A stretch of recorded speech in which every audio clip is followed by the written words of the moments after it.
My husband filed for divorce to be with my best friend after I inherited my mom's fortune. He thought he hit the jackpot, but my mom outsmarted them both.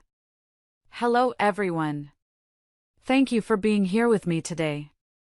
Before I begin my story, I'd love to know which city you're joining us from. Please feel free to share in the comments. Now, let me take you into this story.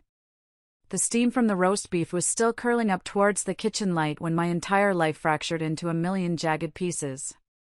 I can still smell the rosemary and garlic. It's funny how tragedy anchors itself to the senses. I had spent 6 hours cooking. I was wearing the silk dress Gary used to say made me look like a movie star, and the candles were already burning low, dripping wax onto the linen tablecloth I only brought out for special occasions. It was our 15th anniversary. Well, technically it was next week, but Gary had a business trip scheduled, so we were celebrating early. Or so I thought. When the front door opened, I put on my brightest smile, holding 2 glasses of the expensive Cabernet he liked. But Gary didn't smile back. He didn't even take off his coat. He just stood there in the entryway of the home we had built together, looking at me with an expression I had never seen before. It wasn't anger. It was boredom. Cold, detached, absolute boredom. He walked past me, ignoring the wine, ignoring the food, and tossed a thick manila envelope onto the dining table. It landed right next to the anniversary card I had written for him. The sound of that heavy envelope hitting the wood echoed like a gunshot in the quiet house. "I'm done, Brenda," he said, his voice flat. "I want a divorce." I stood there, the wine glasses trembling in my hands. The room seemed to tilt sideways. "What? Gary, what are you talking about? It's our anniversary dinner. Is this a joke?" "No joke," he said, loosening his tie as if he were just coming home from a long day at the office and not ending a decade and a half of marriage. "I've been unhappy for a long time. We've grown apart. I can't do this pretending game anymore. I want out." "Unhappy?" I stammered, setting the glasses down before I dropped them. "Gary, 2 days ago we were talking about booking a cruise for the summer. You kissed me this morning before you left. You said you loved me." He sighed, a sound of pure irritation. "That's what people say, Brenda. Look, the paperwork is there. I've already moved my essentials into a storage unit while you were at work yesterday. I'm staying at a hotel tonight. I want this done quickly. No messy fights. Just sign the papers, and we split everything down the middle." Split everything. The words hung in the air. Suddenly, a cold realization washed over me. It had been exactly 8 weeks since the lawyer, Mr. Harrison, had called us into his office to read my mother's final estate summary. $2 million. That was the inheritance my mother, Eleanor, had left me. Before that day, Gary had been distant, sure. He had been spending late nights at the office, complaining about his stalled career, about how life was unfair to him. But the moment that number, 2 million, was spoken aloud, he had changed. He had become attentive again. Sweet. He had started talking about our future, about our money. And now, he wanted a divorce. "This is about the money, isn't it?" I asked, my voice barely a whisper. Gary's eyes narrowed. "Don't be disgusting. This is about us not working. But yes, obviously, the assets will need to be divided. It's the law, Brenda. Community property. I've sacrificed 15 years of my life for this marriage. I deserve my fair share of the settlement." He checked his watch. He actually checked his watch while destroying my life. "I have to go. My lawyer will be in touch." He turned to leave, and that's when my phone buzzed on the counter. The screen lit up. It was a text from Pamela, my best friend of 20 years. My confidant. The woman I had cried to when my mother died, the woman who had held my hand through my miscarriages. The message read, "Hey sweetie, are you okay? Gary just texted me and said he did it. I'm so worried about you. Call me if you need anything." I looked from the phone to Gary's back. "Pamela knows?" I asked. "You told Pamela before you told me?" Gary paused, his hand on the doorknob. He didn't turn around. "She's your best friend, Brenda. I thought she should know so she could support you." Then he walked out. The door clicked shut. I stood alone in the silence, surrounded by the smell of a cooling roast beef dinner. I felt like I couldn't breathe, like the air had been sucked out of the room. He was gone. Just like that. But something wasn't right. The way he checked his watch. The way Pamela texted instantly, almost too perfectly timed. Thank you so much for tuning in.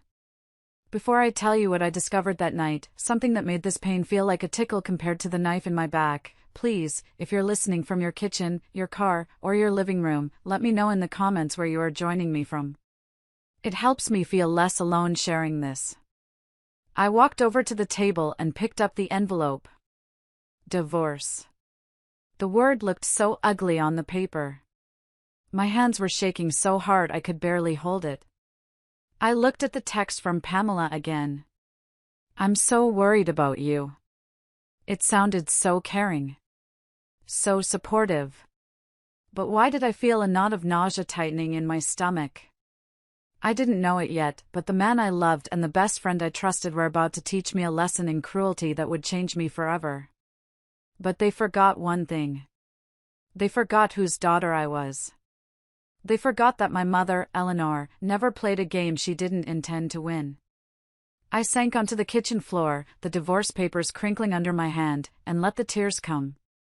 But as I wept, my mind didn't go to the happy memories with Gary. Instead, it drifted back to Pamela. Pamela and I had been inseparable since college. We were the classic duo, the quiet, studious one, that was me, and the vibrant, loud, center of attention queen bee, that was Pamela. For 20 years, I had been her shadow. When she went through her first divorce, I let her sleep in my guest room for 3 months. I cooked her meals, I listened to her rant about how men were trash, I loaned her money she never paid back. When her second husband left her for a younger woman, I was there again, picking up the pieces. But looking back now, sitting on the cold tiles of my kitchen floor, I started to see the cracks in the mosaic of our friendship. I remembered the little digs. The way she would look at my engagement ring and say, "It's cute, Brenda." Small, but cute. The way she would sigh when Gary got a promotion years ago and say, "Must be nice to have a husband who actually works, even if he isn't exactly CEO material." There was always a hunger in Pamela. A need to have what I had, simply because I had it. I remembered my mother's funeral 6 months ago. It was a rainy, miserable day in November. I was a wreck, barely able to stand. My mother, Eleanor, had been my rock. She was a tough woman, a self-made businesswoman who had raised me alone after my father died. She had a sharp tongue and an even sharper mind. She could spot a liar from across a crowded room. And she had never, ever liked Pamela. "That woman is a vampire, Brenda," Mom used to tell me, sipping her iced tea on the porch. "She doesn't have her own light, so she sucks up yours. Watch your back with her. And keep her away from Gary. A woman like that doesn't want a husband, she wants your husband." I had dismissed it as Mom being overprotective. "You're just cynical, Mom," I'd say. "Pamela loves me. She's my sister in everything but blood." At the funeral, Pamela had made a scene. She wore a black dress that was just a little too tight, a little too short. She sobbed louder than anyone during the service, dabbing at dry eyes with a lace handkerchief. But what haunted me now, in the silence of my empty house, was a specific image from the graveside. I was standing by the coffin, placing a white rose on the wood. I turned around to find Gary. He wasn't behind me. He was standing under a large oak tree a few yards away. Pamela was there with him. She had her hand on his chest, right over his heart. She was whispering something to him, her face close to his. When she saw me looking, she didn't pull away immediately. She lingered for a second, then patted his lapel and walked toward me with a sad, tragic smile. "He's just so devastated for you, honey," she had told me, linking her arm through mine. "I was just telling him he needs to be strong for you." I believed her. God, I was so stupid. I believed her because I wanted to believe that the people I loved were good. I wanted to believe that betrayal was something that happened in movies, not to a 42-year-old accountant who paid her taxes and remembered everyone's birthdays. But Mom knew. Even in her final days, when the cancer was taking her bit by bit, she grabbed my hand with surprising strength. "Brenda," she wheezed. "Your inheritance. Protect it. Gary, he's weak. And weak men do terrible things when they smell money. Don't let them take what I built for you." "Them?" I had asked. "You mean Gary?" "I mean the sharks, Brenda. The sharks are circling." I wiped my eyes and looked at my phone again. Pamela's text was still there. Gary just texted me. Why would my husband, in the moment of destroying our marriage, text my best friend before he even left the driveway? Unless it wasn't a text to inform her. Unless it was a text to signal her. A signal that the plan was in motion. I felt a wave of nausea, but this time, it wasn't from grief. It was from a sudden, burning suspicion. I stood up. I needed to know. I couldn't just sit here and wait for the lawyers to carve up my life. I grabbed my keys. I wasn't going to call Pamela. I was going to go to her house. I needed to see her face when I told her the news. I needed to see if the worry in her text matched the look in her eyes. I didn't know it then, but I was driving straight into the heart of the storm. As I drove through the dark suburban streets toward Pamela's condo, my mind replayed the events of the last 2 months. To understand why Gary walked out tonight, you have to understand the money. The money changed everything. It acted like a chemical reagent, revealing the invisible rot that had been spreading under the surface of my marriage for years. 2 months ago, Gary and I sat in Mr. Harrison's office. Mr. Harrison had been my mother's lawyer for 30 years. He was a man of few words, with eyes that seemed to see right through you. The office smelled of old leather and expensive mahogany. "Brenda," Mr. Harrison had said, peering over his spectacles. "Your mother was a very shrewd investor. She lived modestly, as you know, but she bought land in the 80s, she invested in tech stocks in the 90s, and she rarely sold. Her estate, after taxes and settlements, amounts to $2,150,000. I gasped. I knew Mom was comfortable, but I had no idea she was a millionaire twice over. $2 million? I whispered. Next to me, Gary stiffened. I felt his hand grip my knee. It wasn't a comforting grip, it was tight, possessive. $2 million? Gary repeated, his voice cracking slightly. Liquid? Mostly liquid assets and securities, yes, Mr. Harrison said, his gaze flickering briefly to Gary with a hint of distaste. And the house, of course.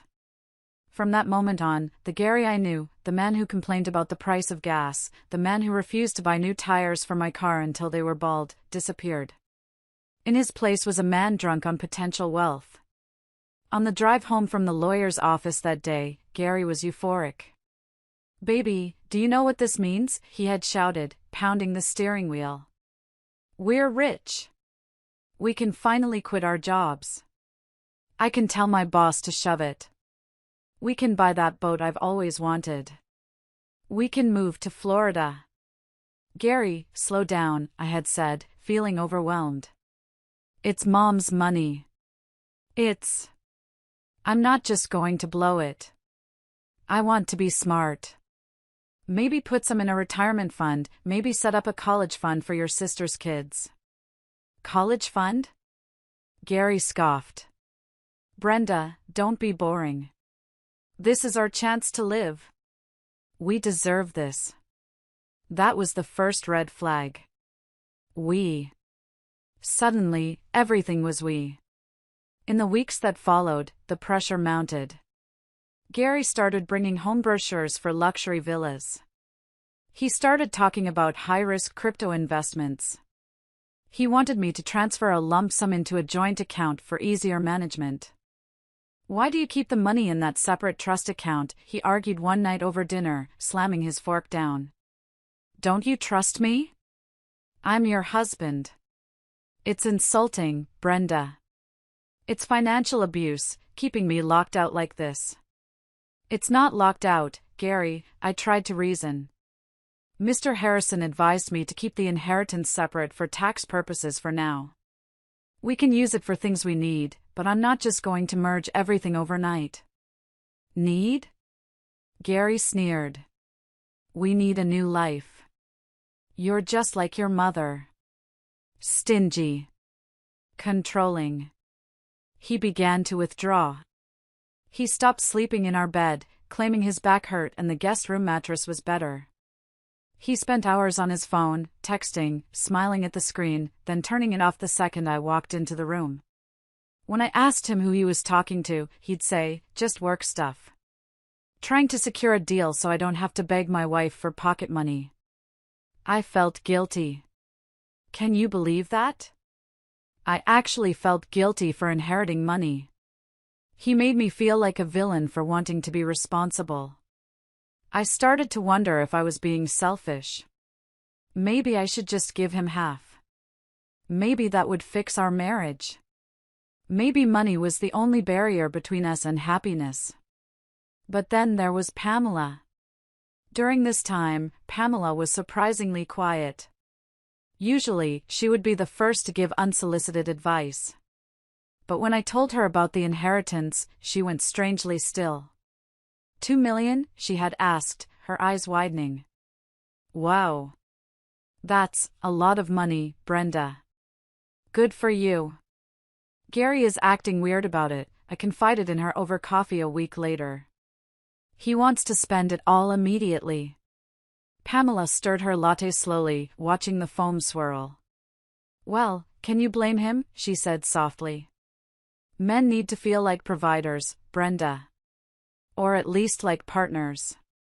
If you hold the purse strings too tight, you emasculate him. Maybe you should let him manage a portion of it. Let him feel like a man. It might save your marriage. You think so? I asked, desperate for a solution. I know so, Pamela smiled. If I were you, I'd show him you trust him. Money is just paper, Brenda. Love is what matters. Looking back, I want to scream at my past self. I want to shake her. Pamela wasn't giving me advice to save my marriage. She was giving me advice to fund her future. She was paving the road for Gary to get his hands on the cash. Because tonight, as I turned the corner onto Pamela Street, I saw something that made my blood turn to ice. Something that connected all the dots, the sudden demand for divorce, the pressure to merge accounts, Pamela's terrible advice. There, parked in Pamela's driveway, clearly visible under the street lamp, was Gary's silver sedan. The same car he had driven away in an hour ago. The same car he said he was taking to a hotel. I pulled my car to the curb 3 houses down and killed the engine. My heart was hammering against my ribs like a trapped bird. Don't jump to conclusions, a tiny, pathetic voice in my head whispered. Maybe he went there to cry. Maybe he needed a friend, just like you were coming to find. But I knew. Deep down in my gut, where the survival instinct lives, I knew. I stepped out of the car. The night air was crisp, typical for late autumn. I wrapped my cardigan tighter around myself and walked quietly toward Pamela's condo. It was a ground-floor unit with a large bay window facing the street. Pamela always kept her curtains open, she liked the world to see her expensive furniture, her art prints, her perfect life. Tonight, the curtains were sheer. The warm, golden light from the living room spilled out onto the lawn. As I got closer, crouching behind the hedge that lined her walkway, I saw them. They weren't crying. They weren't mourning the end of my marriage. Gary was sitting on Pamela's beige sofa, the one I had helped her pick out at IKEA 3 years ago. He had his shirt unbuttoned halfway down his chest, a glass of amber liquid in his hand. He looked relaxed. Triumphant, even. And Pamela? Pamela was walking into the room carrying a bottle of champagne. She was wearing a silk robe. Not just any robe. It was the emerald green silk robe I had bought her for her birthday last year. I remembered the card I had written, for the most glamorous woman I know. Love, your sister, Brenda. She sat down next to Gary, not with the distance of a friend, but with the familiarity of a lover. She curled her legs up and leaned into him. Gary laughed, a loud, booming laugh that I hadn't heard in years, and kissed her forehead. Then he kissed her nose. Then he kissed her lips. It wasn't a tentative kiss. It was deep, hungry, and practiced. I clapped a hand over my mouth to stop the scream that was clawing its way up my throat. My knees gave out, and I sank into the wet grass behind the hedge. The betrayal hit me in waves. First, it was the shock. Then, the physical pain, a sharp, twisting agony in my stomach. Then, the memories. Every time Pamela had come over for dinner. Every time Gary had driven her home because it was late. Every time they had texted. All the girls' nights Pamela had cancelled at the last minute. All the late meetings Gary had. They had been laughing at me. For how long? Months? Years? I forced myself to look again. I had to be sure. I had to burn this image into my retinas so I would never, ever be weak enough to forgive them. Through the glass, I saw Pamela raise her champagne flute. She said something. I couldn't hear the words, but I could read her lips. She had distinct, expressive lips. To us, she mouthed. And to the money. Gary clinked his glass against hers. To the money. That was it. The final nail in the coffin of my past life. They weren't just having an affair. They were celebrating a heist. My inheritance. My mother's life savings. They were drinking a toast to my ruin. I watched as Pamela reached for a folder on the coffee table. She pulled out a brochure. I squinted. It was a brochure for a luxury housing development called Lakeside Estates. Expensive. Exclusive. She pointed to a picture, traced her finger over it, and looked at Gary with greedy, sparkling eyes. He nodded, looking like the cat that got the cream. They were already spending it. They were planning their new life, funded by my divorce settlement. They assumed, with absolute arrogance, that I would crumble. That I would sign the papers, give Gary his fair share of the community assets, which they assumed included my inheritance, and fade away into the background like I always did. I wanted to storm in there. I wanted to smash the window. I wanted to scream until the police came. I wanted to tear that green robe off her back and slap the smug look off Gary's face. But then, I heard my mother's voice in my head again. Clear as a bell. Brenda, never let them see you bleed. If you react with anger, you're just a crazy ex-wife. If you react with silence, you're a mystery. And people fear mysteries. I took a deep breath. The cold air filled my lungs, sobering me. If I went in there now, I would lose. I would give them the satisfaction of my pain. They would spin it. They would say I was hysterical. Gary would use my outburst against me in court. He would claim emotional instability. No. I wasn't going to give them a show. I pulled out my phone. My hands were shaking, but I forced them to be steady. I aimed the camera through the gap in the hedge. I zoomed in. Click. A photo of them kissing. Click. A photo of the champagne toast. Click. A photo of Gary's car in the driveway. Click.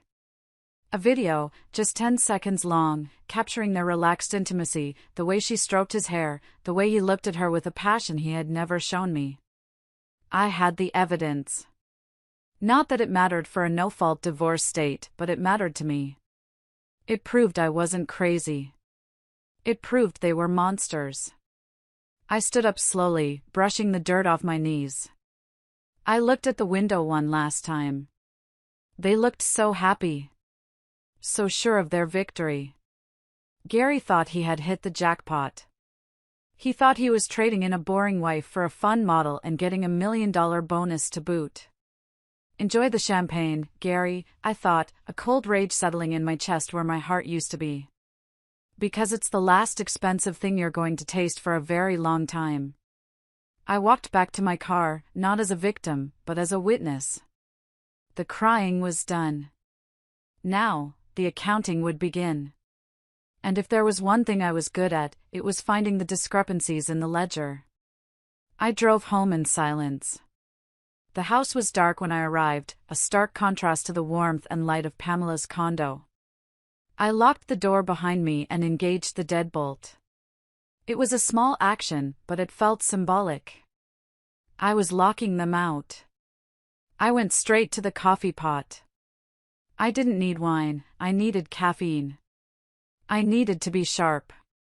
It was 11 p.m. The night was young, and I had work to do. Gary had a home office down the hall. It was his man cave, the place where he allegedly worked on his big deals and managed the household finances. He always kept it locked, claiming he had sensitive client information. "I can't risk you moving papers around and losing things, Brenda," he would say. "You're too disorganized." I wasn't disorganized. I was a CPA. I organized complex tax returns for corporations. But I had let him gaslight me into believing I was incompetent in my own home.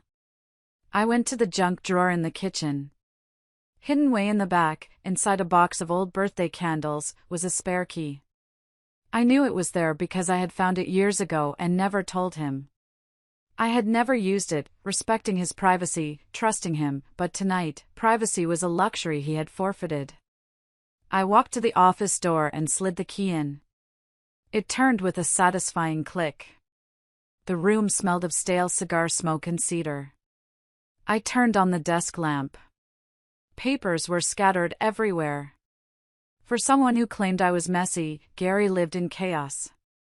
I sat in his leather chair, the chair I had bought him for Christmas, and started digging. I didn't know exactly what I was looking for. Maybe just confirmation. Maybe an explanation for why he was so desperate for money that he would blow up his life. I opened the bottom drawer. Locked. I grabbed a letter opener and jammed it into the mechanism, wiggling it until, pop, it sprang open. Flimsy lock for a man with so many secrets. Inside, buried under some old magazines, was a stack of envelopes. Red envelopes. Final notice. Past due. Collection agency. I opened the first one. It was a credit card statement for a card I didn't know existed. The balance was $45,000. Maxed out. I scanned the charges. DraftKings. FanDuel. The Lucky Dragon Casino. Online gambling. Thousands of dollars a week. I opened the next one. A personal loan from a company called Quick Cash, $30,000. Interest rate, 25%. Another one.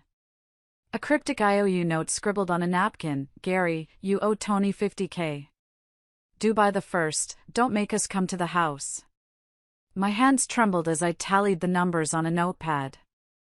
$45,000. $30,000. $50,000.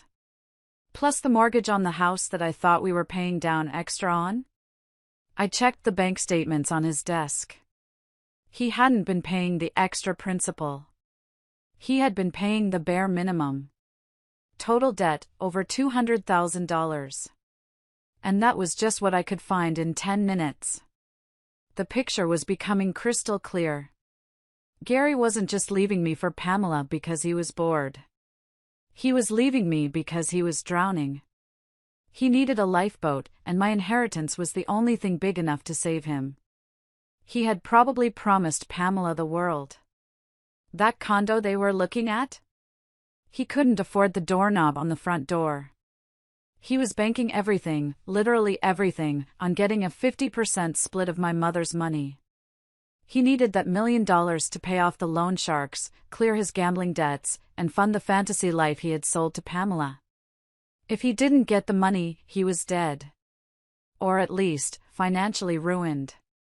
I sat back in the chair, feeling a strange mix of horror and vindication. I wasn't the problem.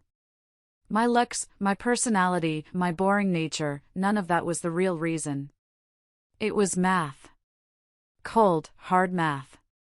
I was an asset to be liquidated. I took photos of every document. Every statement. Every threat. I backed them up to the cloud. Then I put everything back exactly as I found it. I locked the drawer. I locked the door. I went to my bedroom now, and lay down. I didn't sleep. I stared at the ceiling fan spinning in the dark. They thought I was weak. They thought I was the nice Brenda who would cry for a week and then sign whatever paper they put in front of her just to make the pain stop. But they didn't know what I had found in that drawer. And they definitely didn't know what I was going to do next. Tomorrow, I had an appointment to make. Not with a therapist. Not with a marriage counselor. I was going to see Mr. Harrison. And I was going to ask him about a specific clause in my mother's will, something she had hinted at, something I had been too grief-stricken to pay attention to at the time. Gary wanted a game? Fine. I was going to play. But I wasn't playing for love anymore. I was playing for blood. The next morning, I called in sick to work. It was the first time in 10 years I had done that without actually being ill. I put on a sharp black blazer, dark sunglasses to hide my swollen eyes, and drove straight to downtown. Mr. Harrison's office was a sanctuary of calm compared to the chaos inside my head. The receptionist, an older woman named Martha who used to give me lollipops when I was a kid, looked at me with concern. "Mr. Harrison cleared his schedule for you, Brenda," she said softly. "Go right in." Mr. Harrison was standing by the window, looking out at the city skyline. When I entered, he turned and gave me a sad smile. He didn't offer a platitude. He just pointed to the chair. "Gary filed the papers this morning," he said. "His lawyer sent a digital copy 10 minutes ago." "That was fast," I said, my voice steady. "He wants half, doesn't he? He's asking for an equitable division of all assets, alimony for lifestyle maintenance, and," Mr. Harrison paused, looking down at the paper, "he's claiming that your inheritance was commingled with marital funds because you used joint accounts for some household expenses." "I bought groceries," I snapped. "I paid the electric bill. That doesn't mean I gave him the money." "I know, Brenda. I know. But he's going to fight. And he's going to make it ugly." Mr. Harrison sat down and leaned forward. "But before we talk about defense, we need to talk about your mother." "My mother?" "Eleanor was a brilliant woman, Brenda. But she was also a woman who had been burned. Your father, well, you were too young to remember, but he wasn't always kind with money. Your mother learned the hard way." He opened a thick file on his desk. It was the original copy of my mother's will. When Eleanor drafted this will 3 years ago, she came to me with very specific concerns. She told me, "Arthur, Gary is a man with hollow eyes. He's always looking for the next shiny thing. And that friend of Brenda's, Pamela? She's a snake in the grass." Tears pricked my eyes. Mom had seen it all. Even back then. Your mother insisted on inserting a clause. We call it a poison pill in the corporate world, but in estate law, it's a conditional bequest. I tried to explain it to you the day we read the will, but you were distraught, and Gary was interrupting. I remembered that day. Gary kept asking about transfer times and tax implications.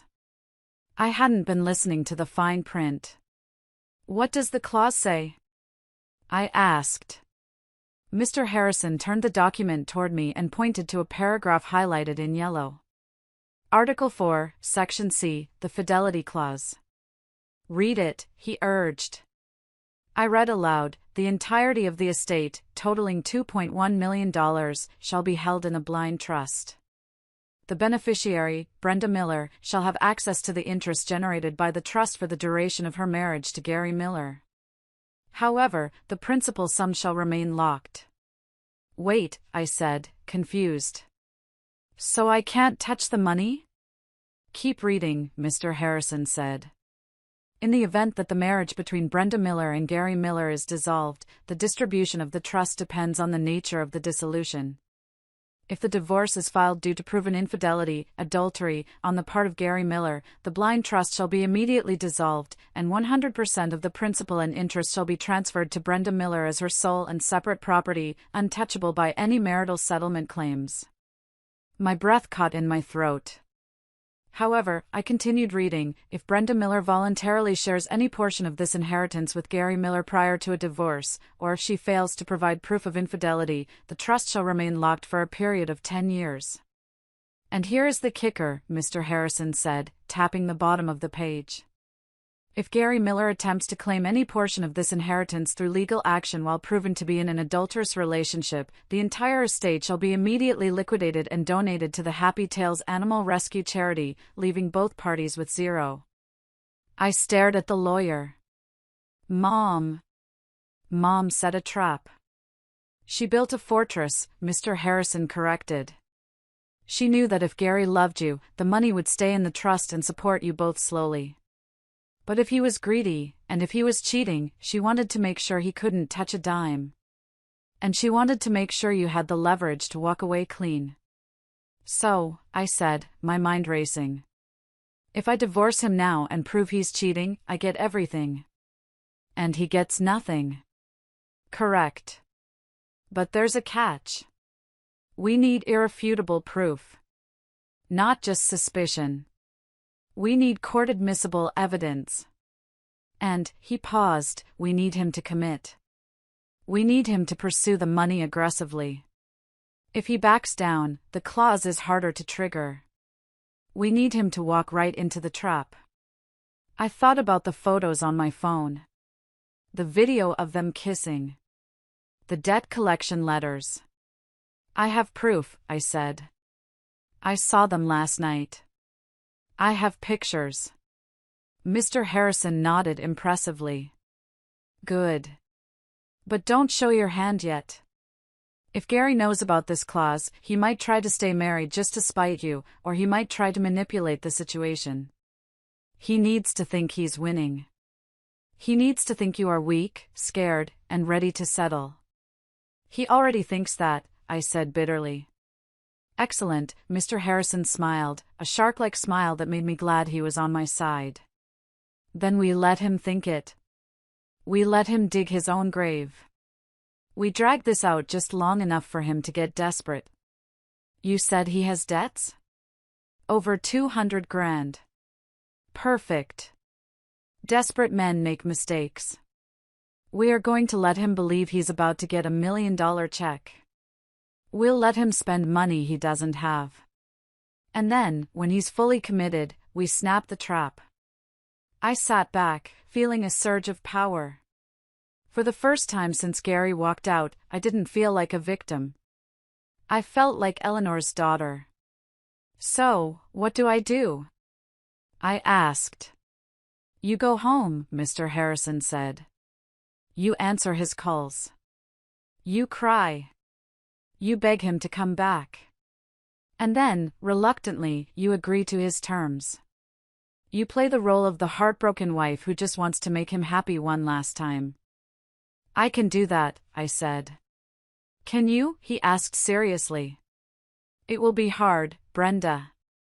He will be cruel. Pamela will be fake.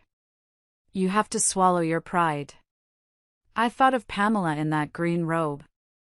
I thought of Gary's boredom. Mr. Harrison, I said, standing up and smoothing my blazer. For $2 million and the look on their faces? I can win an Oscar. The performance of my life began the moment I walked out of that office. I sat in my car and took a few deep breaths, summoning every ounce of sadness I had felt the night before. Then, I dialed Gary's number. He answered on the second ring. What? His voice was impatient. Gary, I said, letting my voice crack and tremble. I saw the email from your lawyer. Please, do we really have to do this? Can't we go to counseling? I heard a sigh on the other end. Brenda, stop. It's over. Don't make this harder than it needs to be. Did you read the terms? I did, I sniffled. It's so much money, Gary. Half? Is that really fair? Fair? He exploded. I gave you the best years of my life. I supported you when your mother was sick. Yes, it's fair. Look, if you sign the agreement by the end of the week, I won't go after the house. You can keep the house. I just want my share of the liquid assets. He didn't want the house because he couldn't sell it fast enough to pay his bookie. He needed cash. Okay, I whispered. Okay, Gary.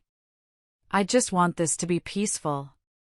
If giving you the money means you'll be happy, then, okay. Good, he said, his tone instantly softening. That's sensible, Brenda. You're doing the right thing. I'll have my lawyer draw up the final settlement. We can meet next week to sign. Okay, I said. I love you, Gary. Yeah, he said. And hung up. Step 1 complete. He thought I was rolling over. Step 2 was harder. I had to face Pamela. 2 days later, she texted me, "Honey, I haven't heard from you. I'm so worried. Let's grab lunch." My treat. I met her at a bistro we used to go to all the time. When I walked in, she stood up and hugged me tight. She smelled of expensive perfume, a new scent. Probably bought with Gary's credit card. "Oh, sweetie, look at you," she cooed, pulling back to inspect my face. I had deliberately worn no makeup and baggy clothes. "You look exhausted." "I haven't slept," I said, sliding into the booth. "It's just a nightmare, Pam. I don't know what happened." "Men," Pamela said, shaking her head and signaling the waiter. "They go through these midlife crises. It's not your fault, Brenda. You were a good wife." The hesitation before good was a masterful little insult. "He wants a divorce," I told her, staring at the menu. "He wants half the inheritance." Pamela leaned in, her eyes sharp. "Well, maybe you should just give it to him." "What?" I looked up, feigning shock. "Hear me out," she said, reaching for my hand across the table. Her skin felt clammy. "You have plenty of money now.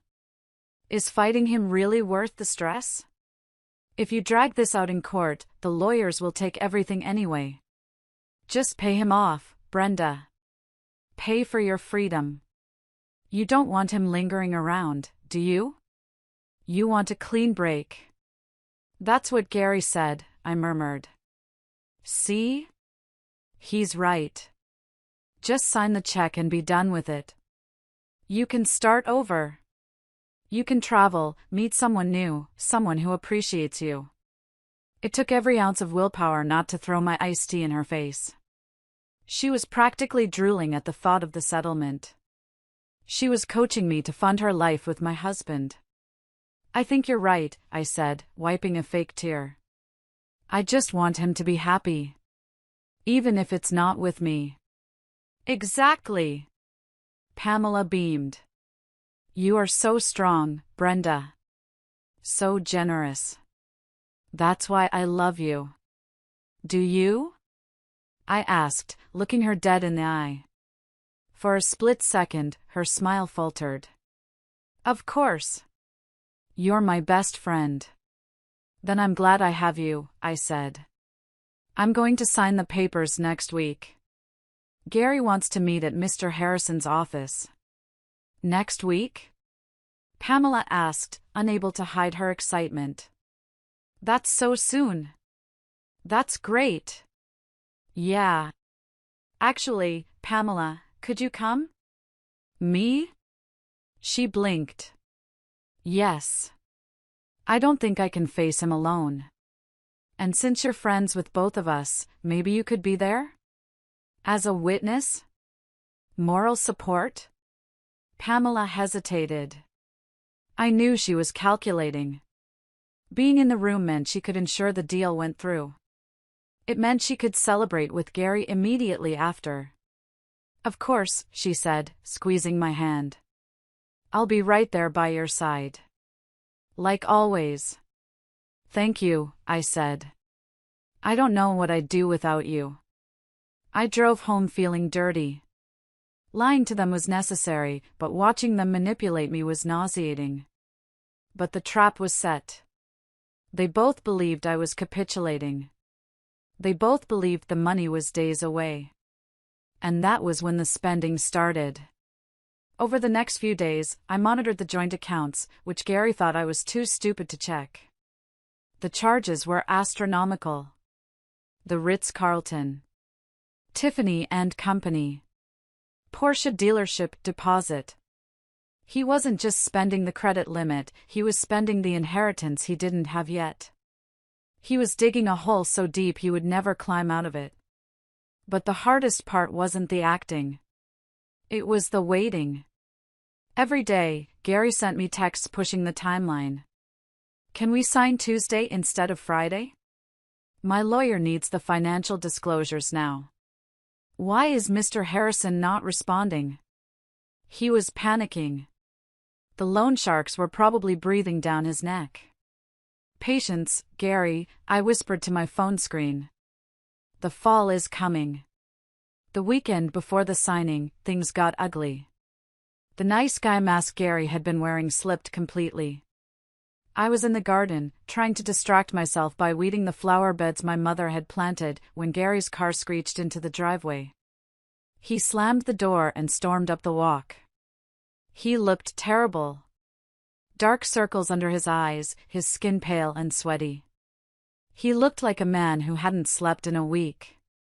Where is the affidavit? He shouted, not even greeting me. My lawyer said Harrison hasn't sent the asset affidavit yet. I stood up, wiping dirt from my gloves. Mr. Harrison is thorough, Gary. He's preparing it. Thorough? He's stalling. Gary got right in my face. I could smell alcohol on his breath, and it was only 10 a.m. You're stalling. Are you playing games with me, Brenda? I'm not playing games, I said, stepping back. I told you I'd sign. Why are you in such a rush? Is there something wrong? No, he snapped, too quickly. I just want to move on with my life. I have plans. I have opportunities. Opportunities, I repeated. Does this have anything to do with that investment you mentioned? None of your business, he spat. It's my money now. Or it will be. Look, Brenda, if you don't sign on Tuesday, I'm going to make things difficult. I know things about you. What things? I asked, genuinely confused. My life was an open book. I'll tell the court you're mentally unstable, he sneered. I'll tell them you've been depressed since your mother died, that you're not fit to manage the estate. I'll petition for conservatorship. I'll tie this money up for years until you're begging for pennies. It was a bluff, and a weak one, but it showed me how low he was willing to go. He would destroy my reputation just to get his hands on the cash a few weeks earlier. You wouldn't, I whispered, channeling my inner victim. Try me, he hissed. I need that money, Brenda. I earned it putting up with you and your nagging mother for 15 years. That broke something inside me. He could insult me, but insulting my mother? Tuesday, I said, my voice hardening just a fraction. Tuesday at 2 p.m. Mr. Harrison's office. Bring Pamela. Pamela? Why? Because she's my support system. And honestly, Gary? I think she's the only person who truly understands what you're going through. He looked at me suspiciously, but his desperation won out. Fine. Tuesday. Don't be late. And bring the checkbook. He stormed off, kicking a garden gnome on his way out. I watched him go. My heart wasn't racing anymore. It was beating slow and steady, like a war drum. I went inside and called Mr. Harrison. He's ready, I said. He threatened me today. Did you record it? Mr. Harrison asked. Yes, I said, tapping the phone in my pocket. Voice memo app. Crystal clear. Good girl, Mr. Harrison said. Bring that to the meeting. We might not need it for the clause, but it will be excellent leverage if he tries to fight the outcome. Is everything prepared? The trap is set, Mr. Harrison confirmed. I have the blind trust documents ready to reveal. I have the evidence you sent me, the photos, the debt letters, the credit card statements, all printed and mounted on presentation boards. Presentation boards? I asked. If we're going to do this, Brenda, we're going to do it with style. We're going to give them a show they will never forget. I hung up and looked around my empty house. It felt different now. It didn't feel like a mausoleum of a failed marriage. It felt like a fortress. My fortress. I spent the rest of Sunday preparing myself. I went to the salon and got my hair done, not the sensible bob Gary liked, but a sleek, sharp cut. I bought a new dress. Red. The color of power. The color of blood. I was done being the victim. I was done being the shadow. Tuesday morning arrived with a gray, ominous sky. It was perfect. I drove to the law office, my folder of evidence on the passenger seat. I thought about Pamela and Gary, probably texting each other right now, giddy with anticipation, thinking about the millions they were about to steal. They were walking into a lion's den thinking they were the hunters. They had no idea that the lioness had been awake the whole time. And the best part? My mother had left me the key to the cage. Monday morning. The day before the big meeting. The sky was a bruised purple, heavy with unshed rain, matching the roiling anxiety in my stomach. I wasn't anxious about losing Gary, that ship had sailed, caught fire, and sunk. I was anxious about the precision of the execution. A trap only works if the spring is tight. I met the private investigator, a man named Mr. Vance, at a diner 3 towns over. Mr. Harrison had recommended him. He's expensive, Harrison had said, but he's a ghost. He'll get you things you didn't know existed. Mr. Vance didn't look like a ghost. He looked like a retired high school football coach, thick neck, kind eyes, wearing a windbreaker. He slid a heavy binder across the formica table, right next to my untouched pancakes. You're not going to like this, Mrs. Miller, he said gently. It's worse than you thought. I opened the binder. The first page was a summary of financials. My accountant brain latched onto the numbers immediately. He's been funneling money to her for 3 years, Vance said, pointing to a highlighted column. See these withdrawals? Consulting fees paid to a shell company called PM Designs. That's Pamela. I stared at the dates. 3 years. 3 years ago, I was working double shifts during tax season so we could afford to renovate the kitchen. Gary had told me business was slow. He had told me we needed to tighten our belts. Meanwhile, he was writing checks to Pamela for consulting. $5,000 here, I whispered, tracing the line. 2,000 there. God, Gary, the Christmas bonus? Gone, Vance nodded. Went straight to her car payments. I flipped the page. The financial betrayal was bad, but the emotional betrayal was a physical blow. Vance had done his job terrifyingly well. There were photos. Not just the ones I took through the window. These were high resolution, taken with a telephoto lens over the last 4 days. Gary and Pamela shopping for furniture. Gary looking at engagement rings, using a credit card that was likely in my name. But the worst one was a photo of them at a fertility clinic. I froze. The diner noise, the clatter of silverware, the sizzle of bacon, faded into a buzzing white noise. They're trying to have a baby? I choked out. They had a consultation on Friday, Vance confirmed. Gary told the doctor he was coming into a significant inheritance that would cover the IVF treatments. I felt like I was going to throw up. Gary and I had tried for years. We had spent thousands. When it didn't happen, Gary had been so cold. He had said, "Maybe it's for the best, Brenda. Kids are expensive." He had made me feel like my body was broken. Like I was defective. And now? Now he was planning a family with my best friend, using my mother's money to pay for it. I closed the binder with a snap. My hands were shaking, but not from sadness. This was pure, unadulterated rage. It was a cold fire that cleared my head completely. Is this enough? I asked Vance. For the clause? Mrs. Miller, this is a slam dunk, Vance said.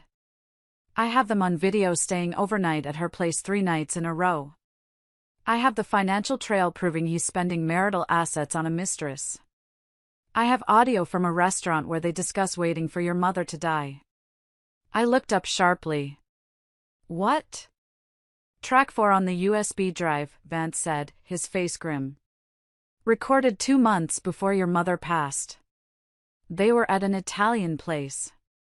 Gary says, well, you should listen to it yourself. I didn't wait. I plugged the drive into my laptop right there in the diner. I put on my headphones. Static. Then the clinking of glasses. Gary's voice, the old hag is holding on, Pam. It's taking forever. Pamela's laugh, that tinkling, fake laugh I used to love, just be patient, baby. Cancer works fast. Once she's gone, Brenda will be a mess. She'll sign whatever you put in front of her. And then... Cabo? Or Paris? Gary, Paris. Definitely Paris. I'm so sick of looking at her sad face.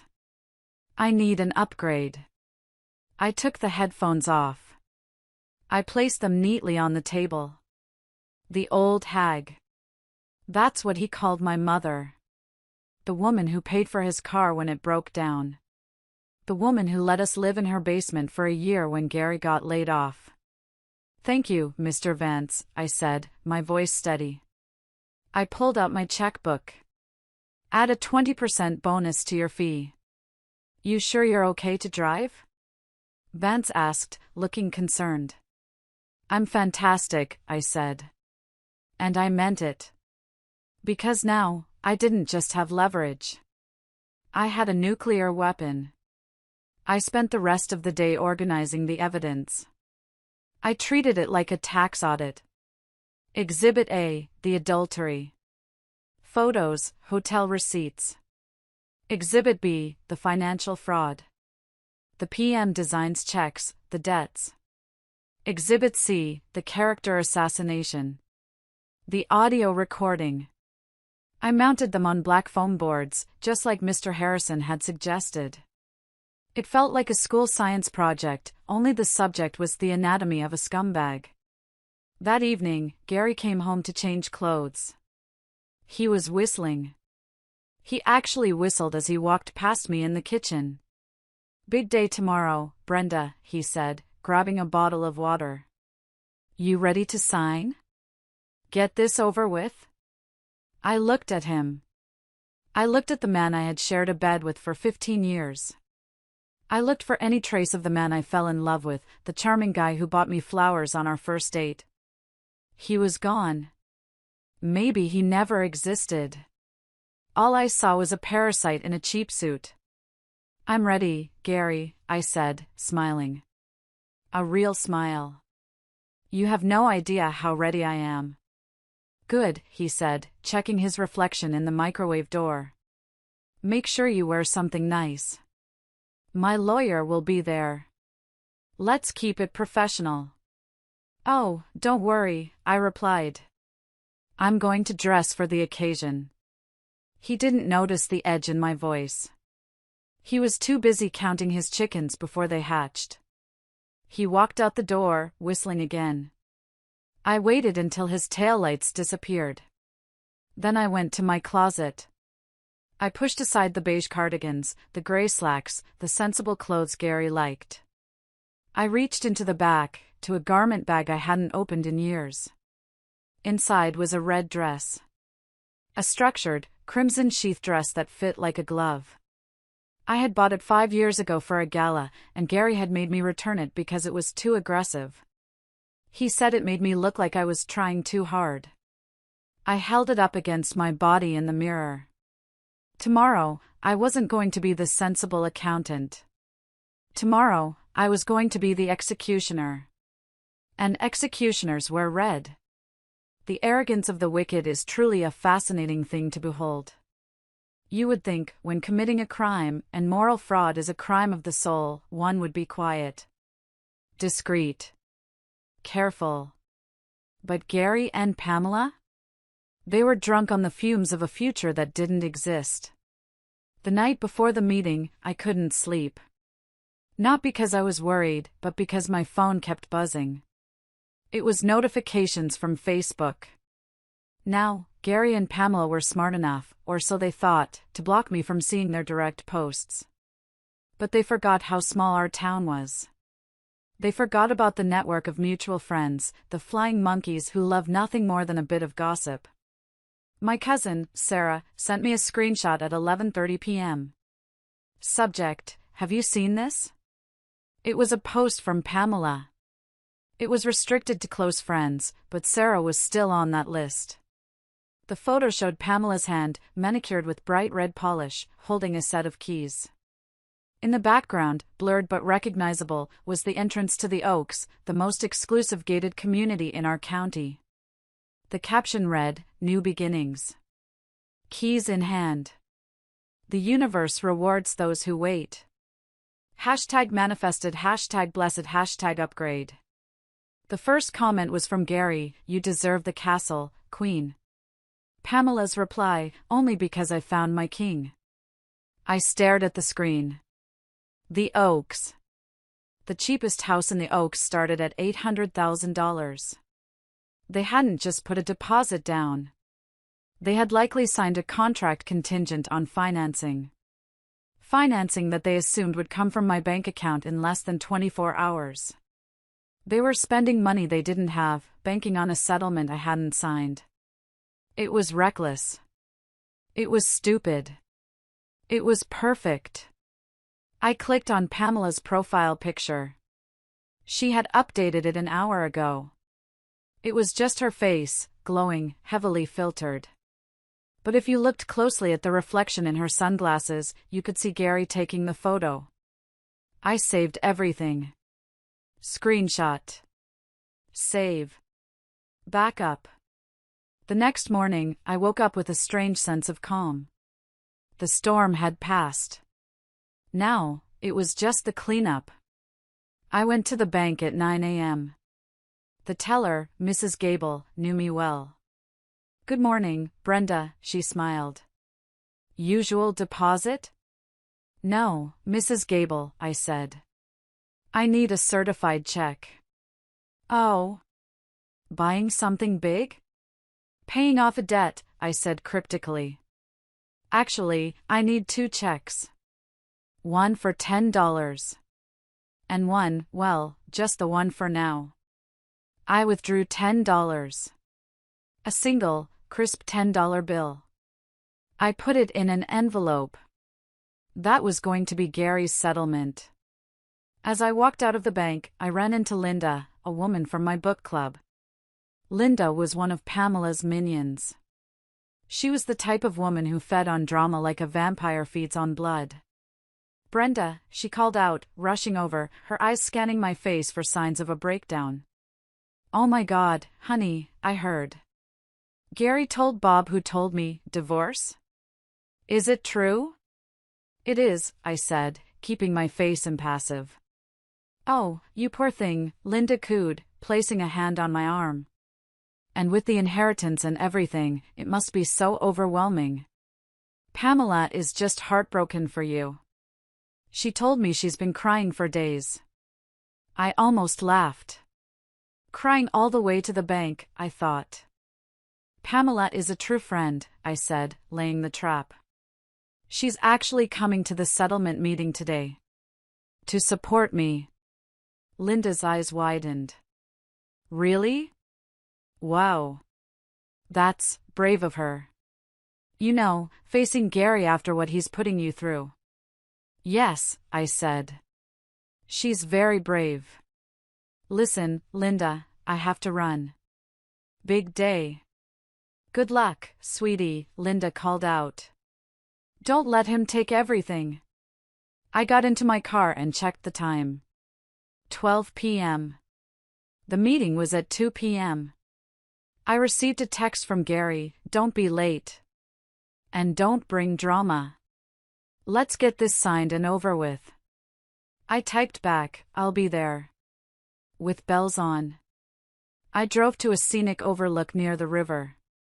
I needed a moment of silence. I sat on the hood of my car and looked at the water. I thought about my mother. I thought about the sacrifices she made. She scrimped on clothes, she drove the same car for 20 years, she clipped coupons, also she could leave me something substantial. She wanted me to be safe. Gary wanted to take that safety and turn it into a midlife crisis sports car and a condo for his mistress. He wanted to erase my mother's legacy and replace it with his own vanity. "Not today, Satan," I said to the wind. I drove to the law office. I arrived at 1:45 p.m. I parked right next to Gary's car. I saw a new sticker on his back windshield, Lakeside Estates member. He was already claiming the status. I grabbed my garment bag from the back seat. I went into the building's restroom. I stripped off my gray slacks and white blouse. I stepped into the red dress. It fit perfectly. It hugged my curves, making me stand taller. I applied a coat of dark crimson lipstick. I put on my heels, 4 inches, sharp enough to puncture a tire. I looked in the mirror. The tired, sad Brenda was gone. The woman staring back at me was fierce. She was dangerous. I walked out of the restroom, the heels clicking rhythmically on the marble floor. Click-clack. Click-clack. The sound of impending doom. I reached the door to the conference room. I could hear voices inside. Gary's booming laugh. Pamela's giggle. "I'm telling you, babe," Gary was saying. "Once the check clears, we book the flight. First class. I can't wait to see the look on her face when she realizes we're together," Pamela laughed. "She's so dense." I put my hand on the door handle. "Dense, am I?" I pushed the door open. It swung wide with a heavy whoosh. The laughter inside stopped instantly. "Sorry I'm late," I said, my voice ringing clear and strong. Traffic was a bitch. Just like some people I know. The silence in the conference room was absolute. It wasn't the silence of a library, it was the silence of a bomb squad watching a wire get cut. Gary sat at the head of the table, or he had been sitting there until I walked in. Now, he was half standing, his mouth slightly open. He was wearing his closer suit, the navy blue one he wore when he thought he was going to seal a big deal. Next to him sat Pamela. She wasn't wearing the supportive friend outfit I expected. She was wearing a white suit. White. Like a bride. The audacity took my breath away for a split second. But they weren't looking at my face. They were looking at the dress. The red dress. Brenda? Gary blinked, as if he wasn't sure it was me. What are you wearing? I dressed for the occasion, Gary, I said, walking past him to take the seat next to Mr. Harrison. I didn't look at him. I looked at Mr. Harrison, who gave me a barely perceptible nod of approval. You look different, Pamela said, her voice tight. She pulled her blazer tighter around herself, suddenly seeming smaller. Divorce looks good on me, don't you think? I flashed a smile that didn't reach my eyes. I sat down and placed my large black portfolio on the table. I didn't open it yet. Gary's lawyer, a sweaty man named Mr. Blart, fitting, I thought, shuffled some papers. Mrs. Miller, we are here to finalize the separation agreement. My client, Mr. Miller, has been very generous in his terms. Generous, I repeated, tasting the word. Interesting choice of vocabulary. He is willing to waive his claim on the marital residence, Mr. Blart continued, droning on. In exchange for a 50-50 split of the liquid assets held in the Miller Family Trust. That amounts to roughly $1 million payable to Mr. Miller. Gary leaned back, regaining his composure. He smirked at me. I'm trying to be fair, Brenda. I know you love that house. It's full of your memories. I just want the cash so I can start fresh. Start fresh, I said. With Pamela? The air left the room again. Pamela choked on her water. Excuse me? Oh, drop the act, I said, bored. I know you're sleeping together. I know you're planning to buy a house in the Oaks. I know about the fertility clinic. Gary turned a shade of purple I had never seen before.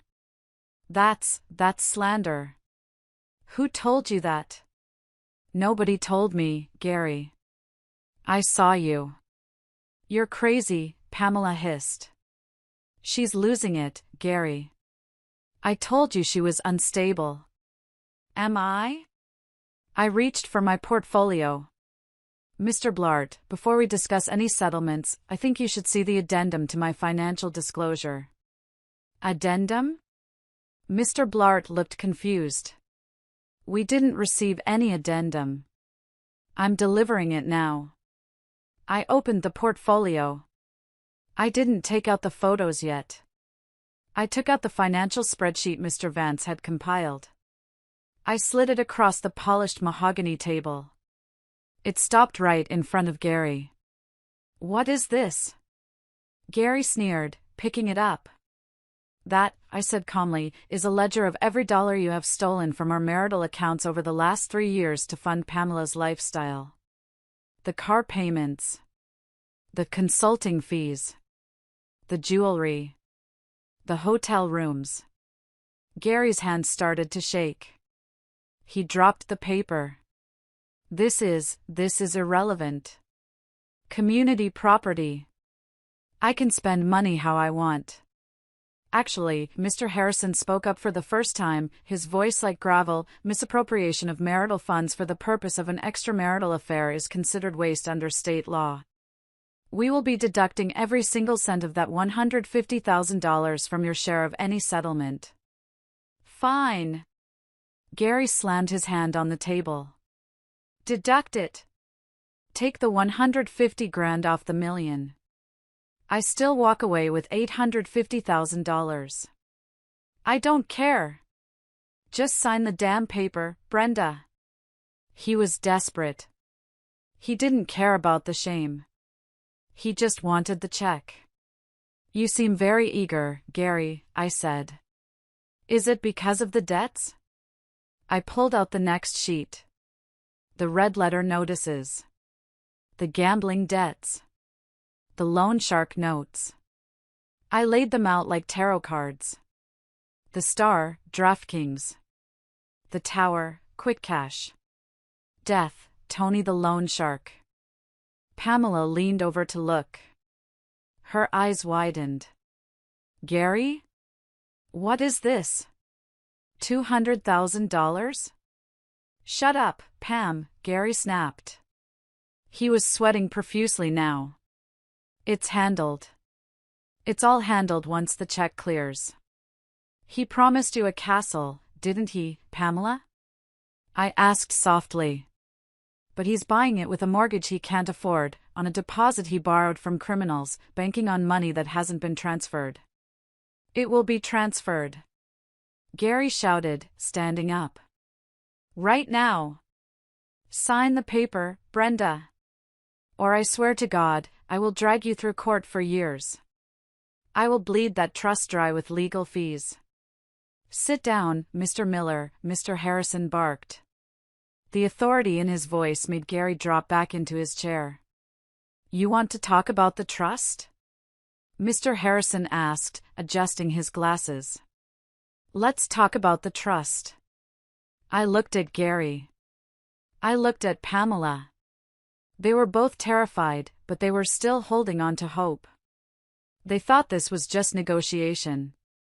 They thought I was just trying to lower the payout. They had no idea the guillotine was already falling. Gary, I said, locking eyes with him. You filed for divorce on the grounds of irreconcilable differences, correct? Yes, he grunted. And you are admitting, right here, in front of witnesses, that you are in a relationship with Pamela? I'm not admitting anything, he muttered. Oh, come on, I laughed. It was a cold, sharp sound. We're past that. I have the photos, Gary. I have the video. I have the audio of you calling my mother an old hag. Gary flinched. Pamela looked away. Okay, fine. Gary yelled. Yes. I'm with her. We're in love. And I filed for divorce. Are you happy? Now give me my money. Thank you, I said. That's all we needed. I turned to Mr. Harrison. Proceed. Mr. Harrison opened the thick file he had brought. The file with the red tape. The room went deadly silent. You could hear the hum of the air conditioner. Mr. Miller, Harrison began. You seem to be operating under the assumption that Brenda's inheritance is marital property. Normally, in a long marriage, commingling of funds might make that argument plausible. Gary nodded vigorously. Exactly. She used it for bills. However, Harrison continued, his voice dropping an octave. You failed to read the specific conditions of Eleanor Miller's last will and testament. Specifically, the fidelity clause regarding the trust. The what? Gary asked. The poison pill, I whispered. Poison pill? Pamela echoed, her voice shrill. What is she talking about, Gary? Gary ignored her, his eyes fixed on the document Mr. Harrison was holding. What clause? I saw the will. It said she gets everything. You saw the summary, Mr. Harrison corrected. You never asked to read the full trust instrument. You were too busy asking about wire transfer limits. Mr. Harrison slid the document across the table. He didn't slide it to Gary's lawyer. He slid it directly to Gary. Read Article 4, Section C aloud, please. Gary picked up the paper. His hands were shaking so badly the paper rattled. He squinted. In the event of a dissolution of marriage, he mumbled. Louder, I commanded. I want Pamela to hear this. Gary cleared his throat. In the event of a dissolution of marriage, if the said marriage is terminated due to the proven adultery of the beneficiary's spouse. He stopped. He swallowed hard. Keep reading, Mr. Harrison said. Then the conditional blind trust shall be immediately dissolved, and the entirety of the principal and interest. Gary's voice dropped to a whisper. Shall be transferred to Brenda Miller as her sole and separate property, free and clear of any marital claims. Gary stopped reading. He looked up at me. His eyes were wide, empty holes of shock. There's more, I said. Read the next paragraph. The one about what happens if you try to fight it. Gary couldn't speak. So Mr. Harrison read it for him. Furthermore, should the adulterous spouse attempt to litigate or claim any portion of this estate, the trustee is instructed to liquidate all assets immediately and donate the full sum to the Happy Tales Animal Rescue Charity. In this event, neither Brenda Miller nor Gary Miller shall receive a single penny. The silence that followed was heavy, suffocating. It felt like the air had turned into concrete.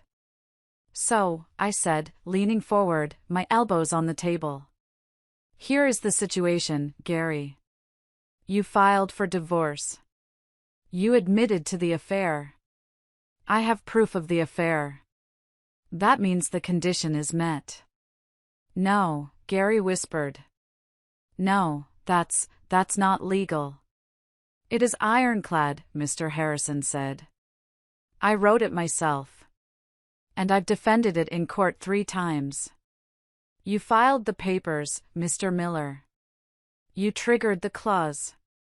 By your own action, you have disqualified yourself from receiving any part of the inheritance. Gary looked at his lawyer. Do something. Say something. Mr. Blart was wiping sweat off his forehead with a handkerchief. I need to review the case law, but if this trust structure is valid.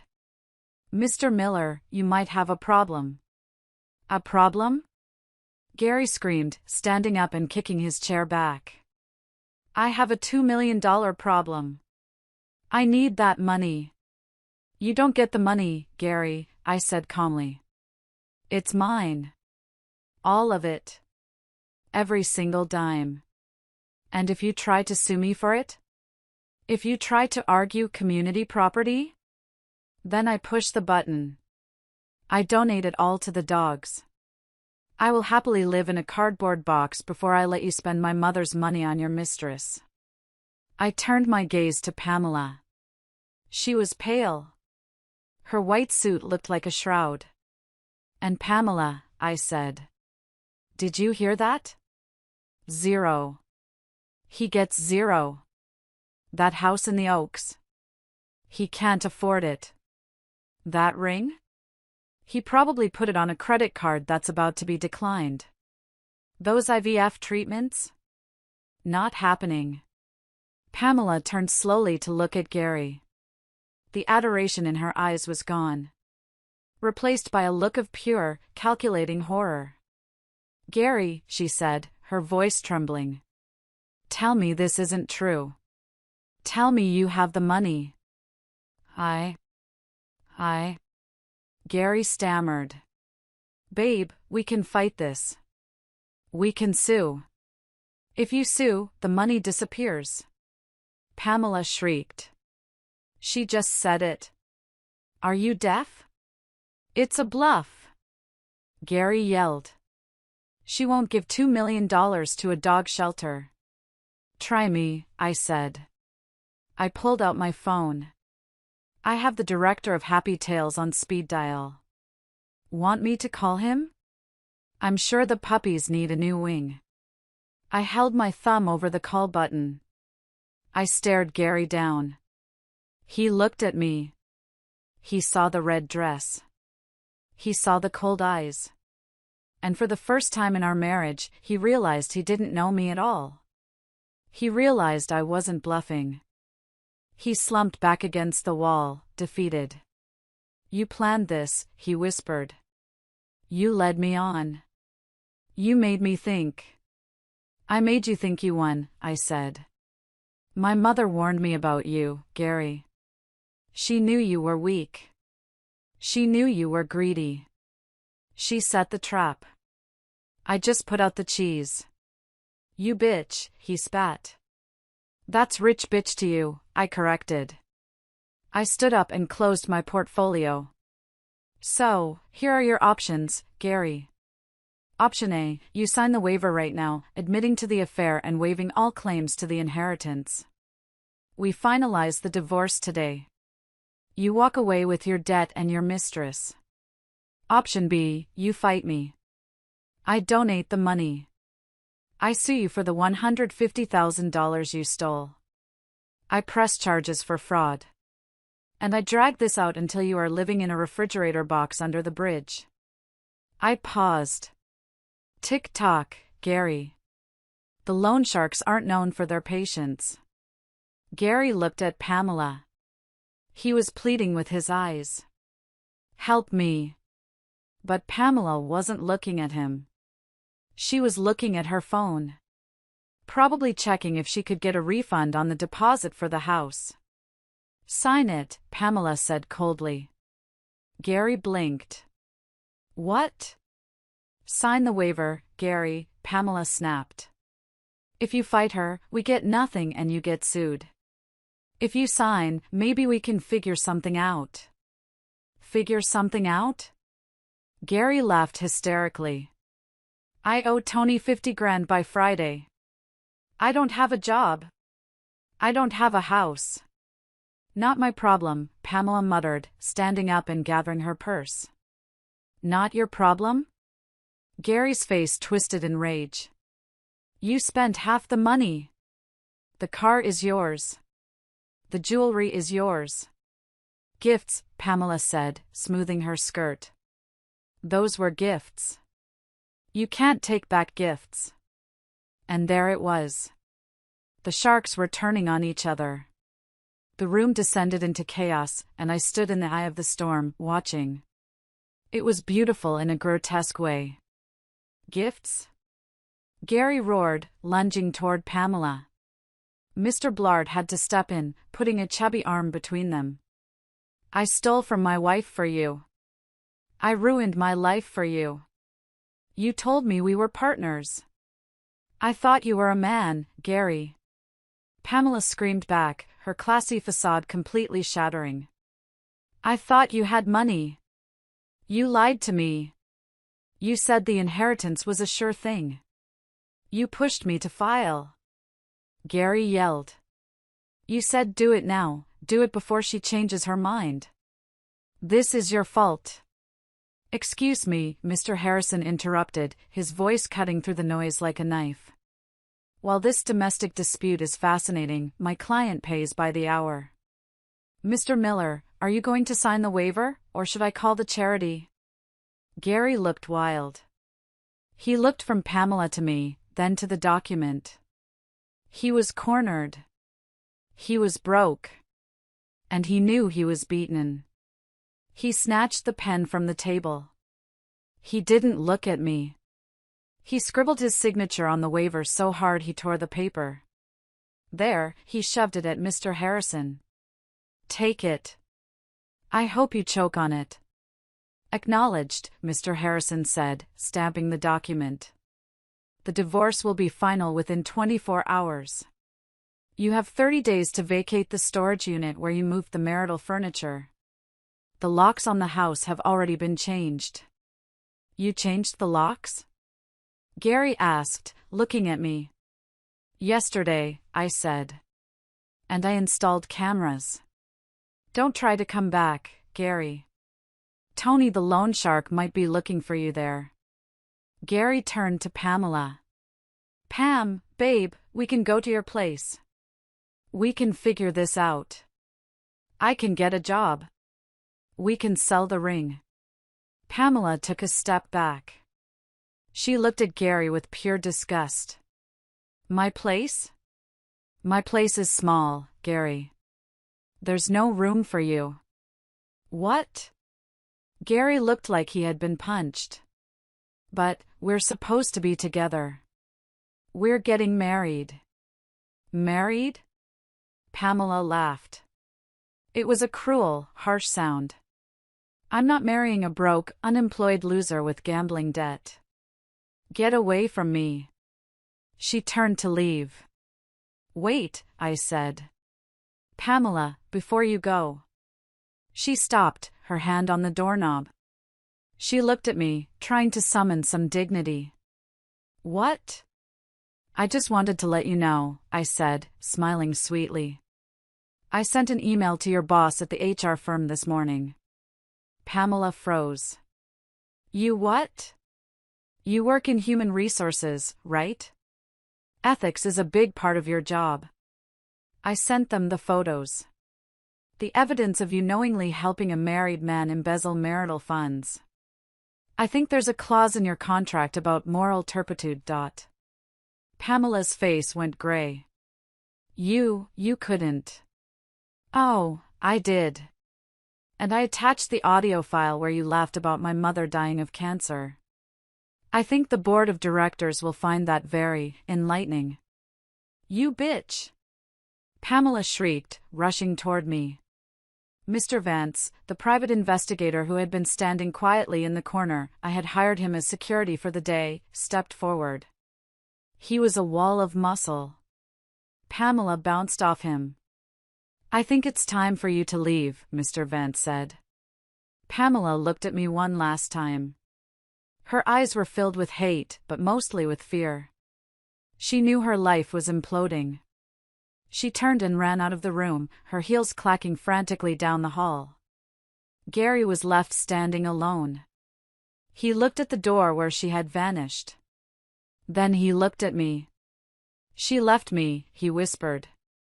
She never loved you, Gary, I said, feeling a twinge of pity that vanished instantly. She loved the lifestyle you promised her. And now that you're empty, she's gone. I have nothing, Gary said. Tears were streaming down his face now. Brenda, please. I'm sorry. I made a mistake. I was confused. Please, help me. I have nowhere to go. Tony. Tony is going to break my legs. I looked at him. This man who had thrown away 15 years for a fantasy. You have the $10, I said. What? I reached into my purse. I pulled out the envelope with the single $10 bill. I slid it across the table. Your settlement. Don't spend it all in one place. Gary stared at the envelope. He didn't pick it up. Goodbye, Gary, I said. I turned and walked out of the conference room. I walked past the stunned receptionist. I walked out into the cool afternoon air. The sun had come out. The pavement was wet and shining. I felt lighter. Physically lighter. The weight of the lies, the gaslighting, the betrayal, it was all gone. I was alone, yes. But I was free. And I was rich. But the best part wasn't the money. The best part was knowing that my mother was somewhere up there, watching. I looked up at the sky. Checkmate, Mom, I whispered. Checkmate. If you are listening to this and cheering for Brenda, please hit that like button and comment Team Brenda below. Let me know what you would have done in my shoes. Now, let me tell you what happened in the aftermath, because karma wasn't done with them yet. The door to the conference room clicked shut behind me, but the air in the hallway didn't feel empty. It felt electric. My heart was pounding, not with fear, but with the adrenaline of a skydiver who had just landed perfectly on the target. I walked toward the elevators, expecting to just leave, but Mr. Harrison caught up with me. His face was flushed with the thrill of the kill. Brenda, wait, he said, holding a thick leather folder. We aren't quite done. There is one final detail your mother insisted on. A detail she didn't want revealed until the ink was dry on that waiver. I stopped. There's more? Mr. Harrison, Gary just signed away everything. He's ruined. What more could there be? Mr. Harrison guided me to a small alcove near the window, away from the prying ears of the receptionist. He opened the folder and pointed to a subclause in the trust document, buried deep in the legalese of the appendix.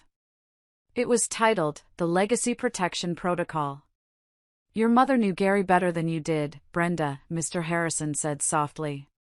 She knew that Gary is a manipulator. She knew that once the reality of his poverty hit him, he would come crawling back. He wouldn't come back for love. He would come back to play on your guilt. He would use your history, your memories, even your pity to get a foothold back into your bank account. I nodded. I knew he was right. Gary was the type of man who would weep and beg, claiming he was starving, just to get me to write a check. And the old Brenda? The Brenda from yesterday?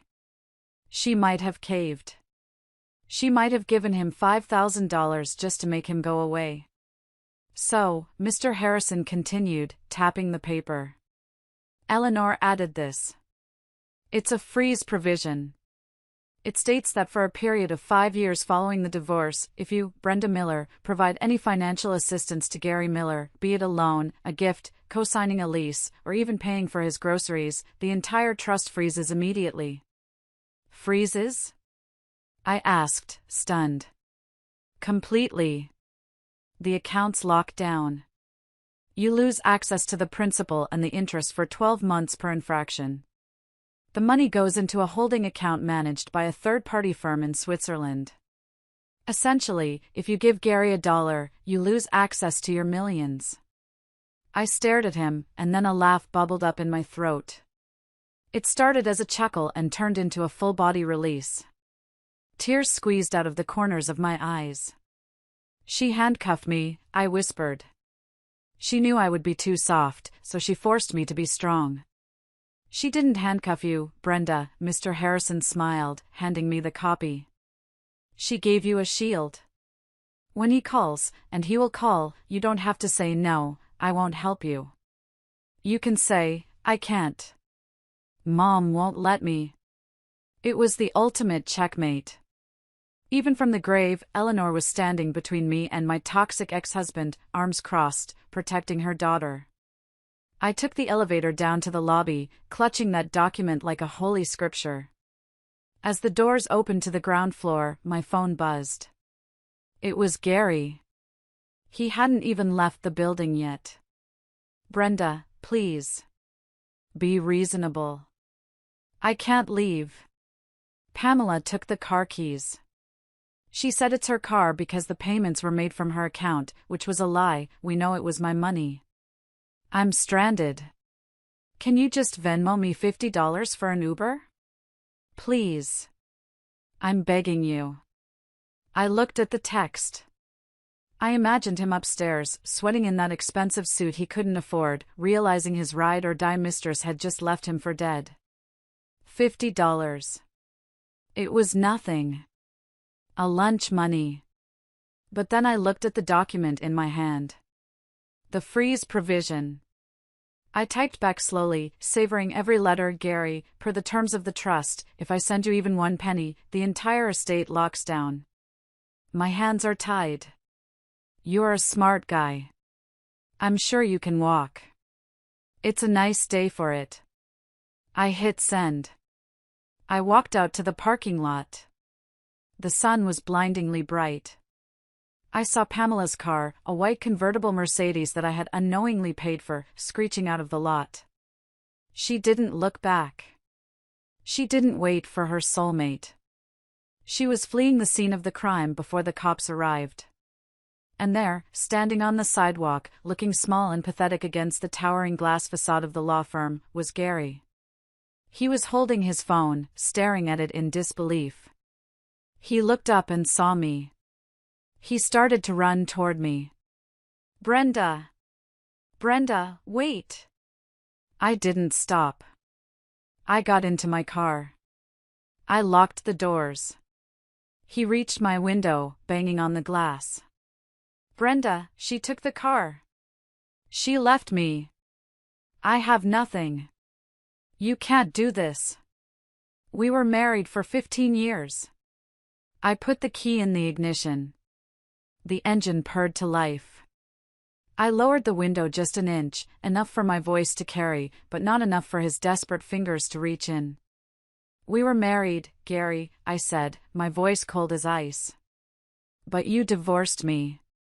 Remember? You wanted half. Well, you got exactly what you brought to the table, nothing. I'll sue you, he screamed, his face twisting into that ugly, red mask I used to fear. I'll tell everyone you tricked me. Go ahead, I said. Tell them. Tell them how you cheated on your wife, stole her money, planned a life with her best friend, and got outsmarted by a dead woman. I'm sure it's a great story. I rolled up the window. I put the car in drive. And as I pulled away, watching him shrink in my rearview mirror, a tiny, waving figure in a suit that no longer fit his reality, I felt the last tether snap. I wasn't just free. I was untouchable. They say revenge is a dish best served cold, but let me tell you, watching the immediate implosion of two narcissists is a dish best served hot, with a side of popcorn. I didn't have to wait long for the dog-eat-dog show to begin. In fact, it started before I even got home. I stopped at a red light about 3 blocks from the law office. To my right was a gas station. And there, screaming at each other near the air pumps, were Pamela and Gary. Apparently, Gary had run after her car and caught her at the light. He was clinging to the door handle of the white Mercedes. I pulled into the parking lot of the pharmacy across the street, lowered my sunglasses, and watched. I wasn't proud of it, but I deserved this front row seat. Open the door, Pam! Gary was screaming. People were starting to stare. I paid for this car. It's mine. You paid for it with her money. Pamela shrieked back, her window barely cracked. It's in my name. Get away from me, you loser. Loser?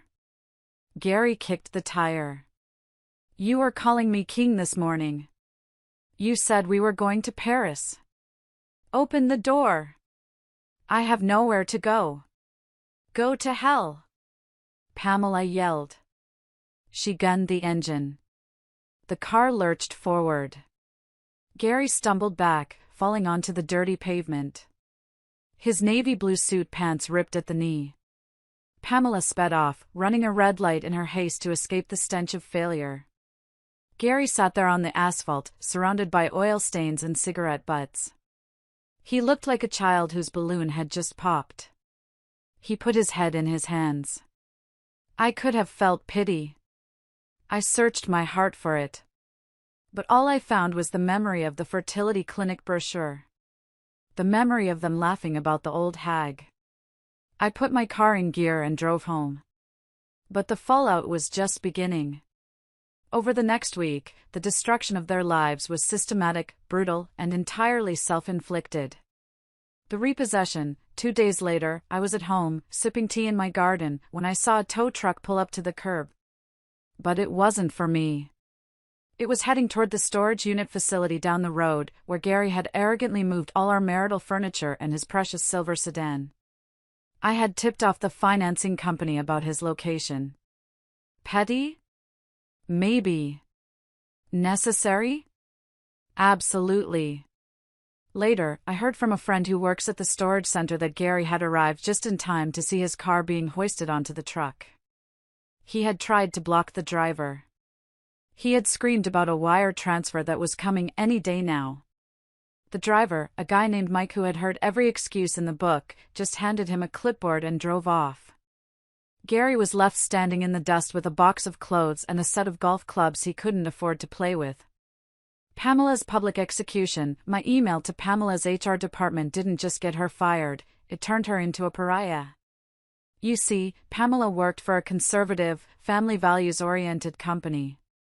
They didn't take kindly to finding out their VP of Human Resources was embezzling petty cash and conspiring to defraud a grieving widow. Linda, the town gossip, called me 3 days later, breathless. Brenda! Did you hear? Hear what, Linda? I asked, feigning ignorance while filing my nails. Pamela was escorted out of her building by security. With a box. And get this, Jane from accounting told me they found thousands of dollars in unauthorized expenses. She was using the company credit card to pay for hotel rooms for her and Gary. Oh my, I said. That sounds criminal. It is. Linda squealed. They are threatening to press charges if she doesn't pay it back immediately. She has to sell her condo, Brenda. She's putting it on the market tomorrow. Distressed sale. She's ruined. Well, I said coolly. Karma has a funny way of balancing the books, doesn't it? The loan shark, and then there was Tony. The shadowy figure from the red letters. I never saw Tony. But I saw the results. A week after the divorce was finalized, I saw Gary's mugshot on the local news website. He had been arrested for shoplifting. Shoplifting. A man who, 2 weeks ago, was browsing brochures for million-dollar homes, was caught trying to steal a sandwich and a bottle of vodka from a 7-Eleven. When the police booked him, they found he had a black eye and 2 broken fingers. He claimed he fell. But we all knew. Tony had come to collect, and Gary had paid in pain because he couldn't pay in cash. I stared at that mugshot. His eyes were hollow, just like Mom had said. But now, they were also haunted. He looked like a man who had seen the abyss and realized he dug it himself. I closed the laptop. I didn't feel happy seeing him hurt. I wasn't a sadist. But I felt a profound sense of justice. The universe had corrected a glitch. The balance was restored. I walked into my kitchen, my beautiful, quiet, peaceful kitchen, and started to make dinner. 4-1. And for the first time in 15 years, the silence didn't feel lonely. It felt like a symphony. With the pests removed, it was time to clean the house. And I don't mean dusting. I mean an exorcism. I woke up on a Saturday morning with an energy I hadn't felt since my 20s. The sun was streaming through the blinds, illuminating the dust motes dancing in the air. I looked around the living room. That beige recliner where Gary used to sit and ignore me for hours while watching football? It had to go. The curtains Pamela had convinced me to buy because they were chic, but were actually drab and depressing? Gone. The coffee maker Gary insisted on, the one that required expensive pods we couldn't afford? Trash. I hired a company called Junk Be Gone. 2 massive guys showed up with a truck. What goes, lady? The lead guy asked. Everything that doesn't bring me joy, I said, channeling Marie Kondo with a vengeance. We started in the bedroom.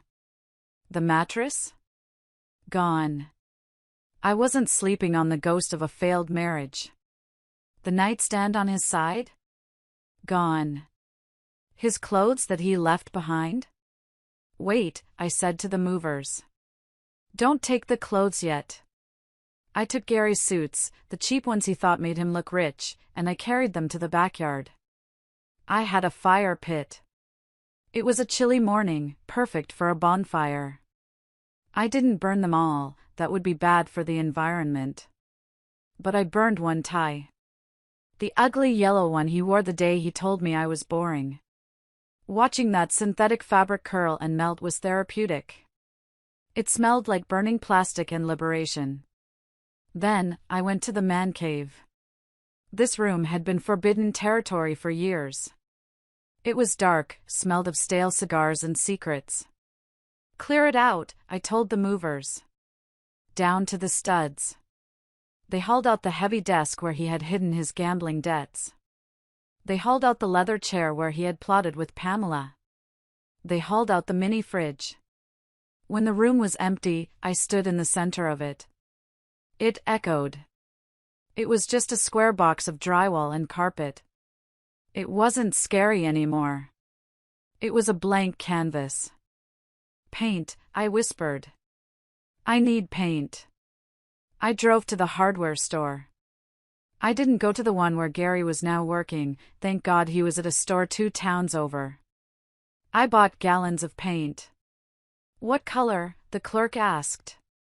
Sunshine yellow, I said. And ocean blue.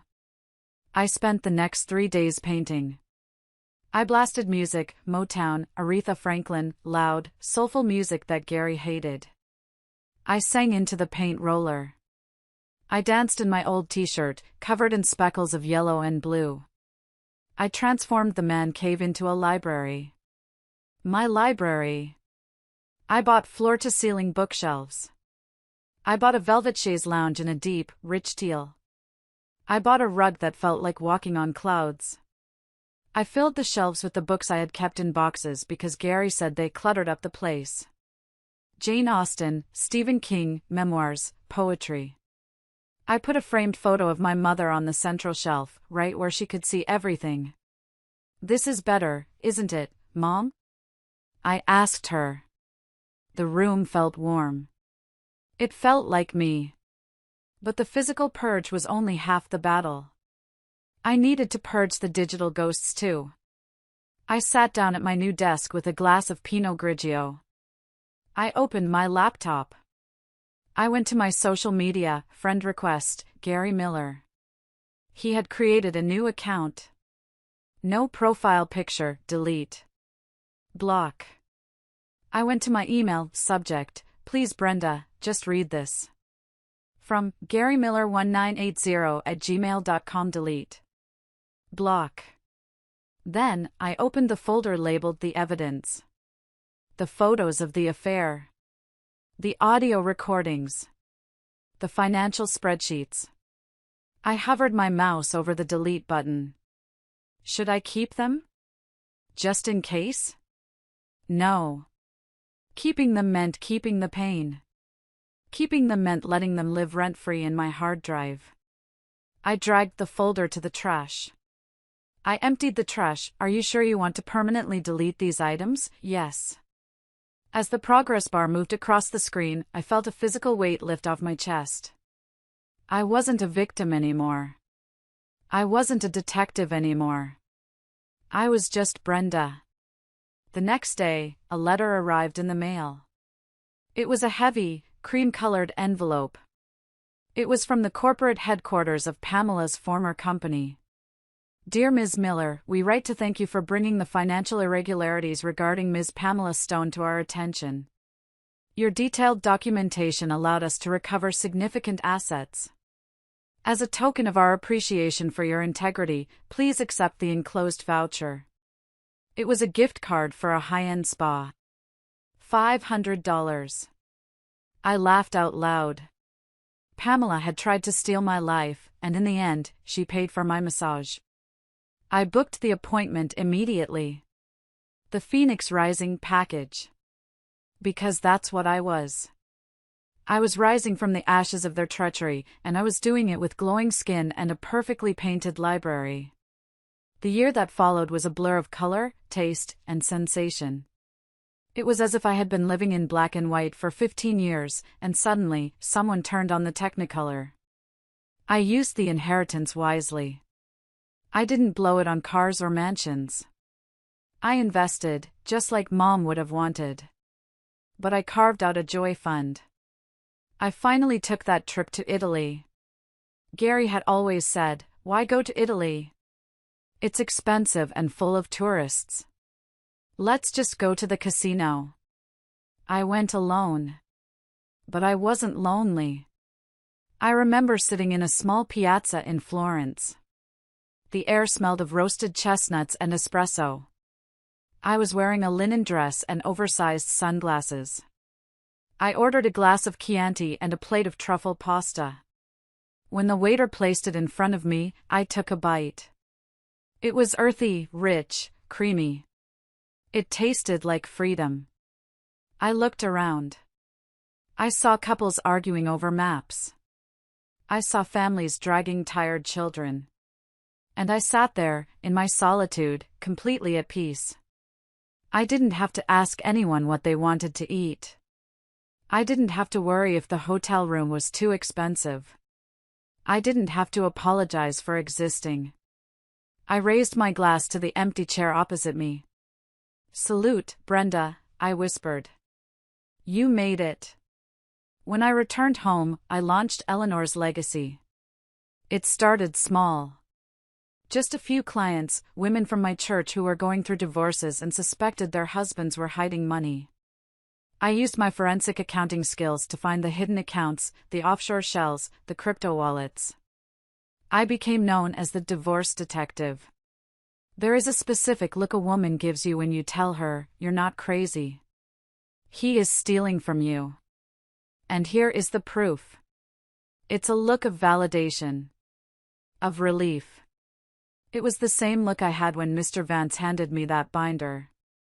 Giving that power to other women became my purpose. One afternoon, about 14 months after the divorce, I was walking out of my office building. It was a crisp autumn day, much like the one where my life fell apart. I was checking my email on my phone, distracted, when I nearly bumped into a man sweeping the sidewalk. "Excuse me," I said, stepping aside. The man froze. He stopped sweeping. He looked up. It was Gary. He was wearing a uniform for a city sanitation subcontractor. An orange vest over a stained gray hoodie. He looked 10 years older. His hair was thinning, his face lined with the stress of a hard life. He was missing a tooth, probably a souvenir from Tony.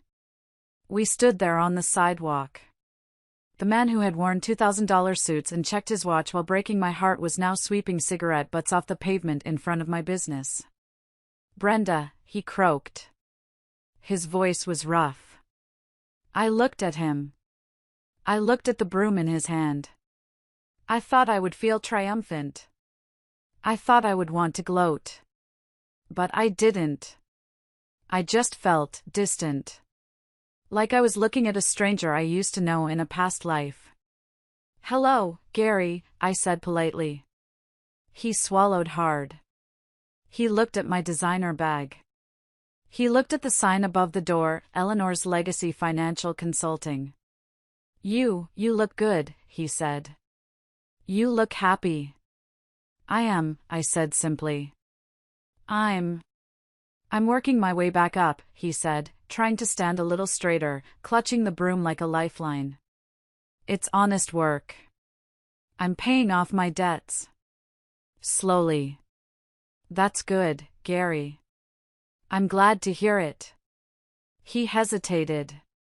"Pamela, she contacted me last week. She wanted to know if I wanted to get a drink. She's living in a trailer park now. And?" "I told her to lose my number," Gary said, a shadow of his old pride flickering in his eyes. "I may be broke, Brenda, but I'm not stupid anymore.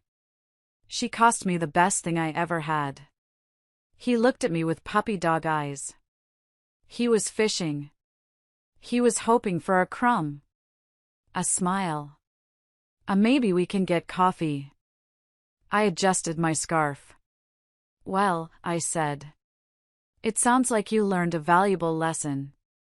"It was an expensive tuition, Gary. I hope it was worth it." "Brenda." He took a step forward. "I have a meeting," I cut him off. "Good luck with the sweeping, Gary. You missed a spot over there."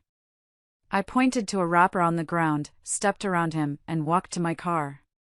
I didn't look back. I checked my reflection in the rearview mirror. I wasn't the sad, discarded wife anymore. I was the protagonist. And the protagonist doesn't look back at the extras. Yesterday, I drove out to the cemetery. It was the 2nd anniversary of Mom's passing. The cemetery is beautiful this time of year. The maples are turning fire red and gold, dropping leaves like confetti over the quiet stones. I walked to Mom's grave. It's a simple stone, gray granite, Eleanor Miller, beloved mother. Sharp mind. Fierce heart. I laid a blanket down on the grass and sat cross-legged. I brought 2 cups of coffee from her favorite diner. One for me, one for the stone.